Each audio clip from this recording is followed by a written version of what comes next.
عبرت آمیز داستان۔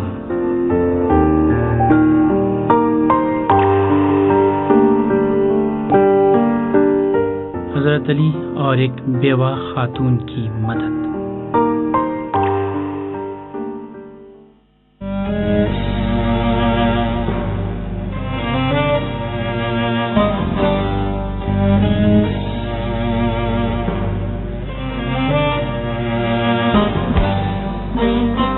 ایک دن حضرت علی علیہ السلام نے دیکھا کہ ایک عورت اپنے کاندھے پر پانی کی مشک اٹھائے لیے جا رہی ہے۔ آپ نے اس عورت سے مشک لے لی اور اس کے گھر تک پہنچا دی۔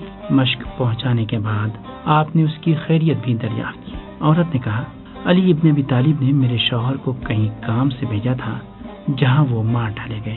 اب میں ان یتیم بچوں کی پرورش کر رہی ہوں۔ اگرچہ ان کی سرپرستی اور پرورش میرے بس سے باہر ہے، حالات سے مجبور ہو کر لوگوں کے گھروں میں جا کر خدمت کرتی ہوں۔ علی علیہ السلام یہ سن کر اپنے گھر واپس آ گئے اور پوری رات آپ نہیں سوئے۔ اگلی صبح آپ نے ایک ٹوکری میں کھانے کی اشیاء بھری اور اس عورت کے گھر کی طرف روانہ ہو گئے۔ راستے میں کچھ لوگوں نے جناب امیر سے درخواست کی کہ کھانے کی چیزوں سے بھری ہوئی ٹوکری وہ انہیں دے دیں، وہ پہنچا دیں گے، مگر جناب امیر یہ فرماتے جا رہے تھے، قیامت کے دن میرے اعمال کا بوجھ کون اٹھائے گا؟ اس گھر کے دروازے پر پہنچے، دق الباب کیا۔ عورت نے پوچھا، کون؟ جناب امیر نے جواب دیا، جس نے کل تمہاری مدد کی تھی اور پانی کی مشک تمہارے گھر تک پہنچائی تھی۔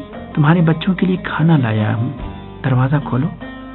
عورت نے دروازہ کھولا اور کہا، خداوند عالم آپ کو جزائے خیر دے اور میرے اور علی کے درمیان خود فیصلہ کرے۔ حضرت علی اس کے گھر میں داخل ہوئے اور عورت سے فرمایا، روٹی پکاؤ گی یا بچوں کی دیکھ بھال کرو گی؟ عورت نے کہا، میں روٹی پکانے میں زیادہ ماہر ہوں، آپ میرے بچوں کی دیکھ بھال کر لیجیے۔ عورت نے آٹا گوندھا۔ علی علیہ السلام جو گوشت لے کر آئے تھے اس کو وہ بھون رہے تھے اور ساتھ ہی ساتھ خرمے بھی بچوں کو کھلاتے جا رہے تھے۔ آپ پدرانہ شفقت کے ساتھ کھجور بچوں کے منہ میں رکھتے جا رہے تھے اور ہر بار یہی فرماتے جا رہے تھے، میرے بچوں، اگر علی نے تمہارے حق میں کوئی کوتاہی کی ہے تو تم اسے معاف کر دو۔ جب آٹا تیار ہو گیا تو حضرت علی علیہ السلام نے تنور روشن کیا۔ تنور روشن کرتے جا رہے تھے اور اپنا چہرے مبارک تنور کی آگ کے قریب بار بار لے جا کر فرماتے، اے علی، آگ کا مزہ چکھو، یہ اس شخص کی سزا ہے جو یتیموں اور بیواؤں سے بے خبر ہے۔ اچانک ایک اور عورت جو حضرت علی علیہ السلام کو پہچانتی تھی اس گھر میں داخل ہوئی۔ اس نے جیسے ہی آپ کو دیکھا تیزی کے ساتھ گھر کی عورت کے پاس دوڑتی ہوئی گئی اور کہا، واہ ہو تم پر، یہ تو مسلمانوں کے پیشوا اور ملک کے حاکم علی ہیں۔